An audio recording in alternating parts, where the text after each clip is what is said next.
नमस्कार मित्रांनो, महाराष्ट्रामध्ये गेल्या वर्षभरापासून जे आंदोलनाचं वातावरण चालू आहे, पहिल्यांदा मनोज जरांगे पाटील यांनी स्वतःच्या समाजासाठी म्हणजेच मराठा समाजासाठी आंदोलन उभारले।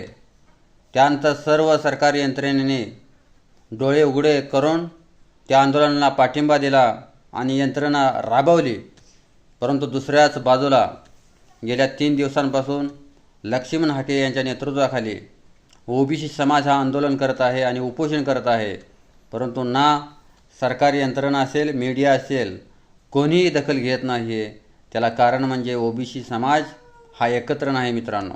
त्यामुळे महादेवराव जानकर साहेब असेल, गोपीचंद पडळकर साहेब असेल, छगन भुजबळ साहेब असेल, पंकजा मुंडे असेल, धनंजय मुंडे असेल, विजय वडेट्टीवार असेल, या सर्वांनी लक्ष्मण हाके साहेबांना पाठिंबा देण्याची गरज आहे। नाहीतर येणाऱ्या